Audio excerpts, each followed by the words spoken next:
Welcome to Ferguson, Missouri. Take a drive downtown and it looks like a typical St. Louis suburb, but come on the right day and you'll find you can't drive at all, as 3 times a year city streets are closed for a run, or if you prefer, a dance. But hey, if you want a reward for your work, don't worry, they even have a stationary bicycle that you pedal and make a fruit smoothie. And Elizabeth Simmons will be the first to tell you it's awesome and they taste good. But more importantly, it's healthy. Simmons is the program manager for Live Well Ferguson. Created in 2008, the Live Well movement aims to improve the overall well-being of the community.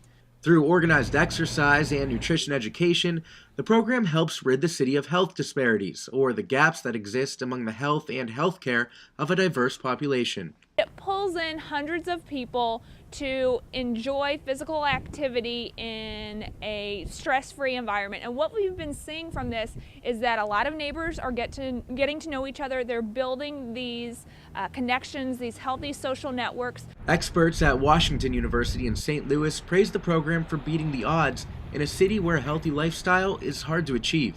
St. Louis has a number of issues to work on.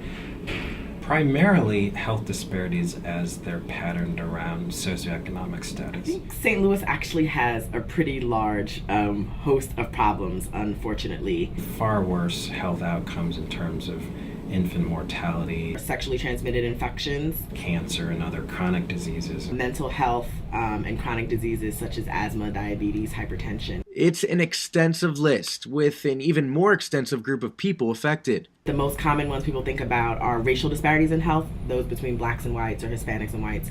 But disparities occur among different ages. Teens have different issues than our senior citizens do.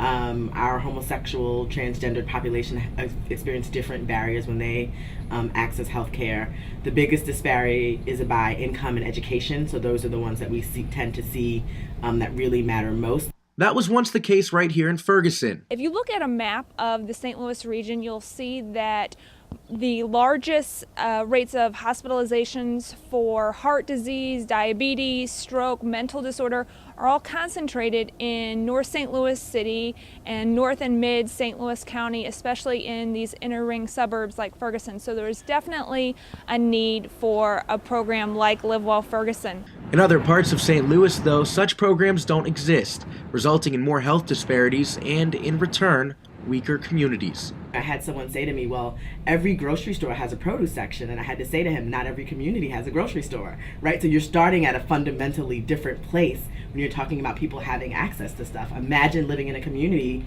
where getting a fresh piece of fruit is a hard thing to do, and your doctor telling you to be healthy. These areas are now looking to Ferguson as a model for what to become, which is why Simmons makes sure the program covers all the bases of health education. Every day is different.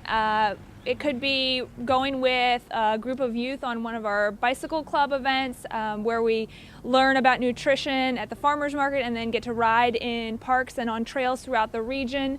It's working on policies with some of our elected officials, city staff. That's really what is helping to ensure that the work we're doing is going to have a lasting impact. I think that approach is great. I think to the extent that we can have multiple levels of influence that are really impacting people's behaviors, we're likely to have more success. A lot of the emphasis gets placed on individual behaviors, but to the extent that communities can support making healthy choices, I think that's a really important thing. Go, Katie!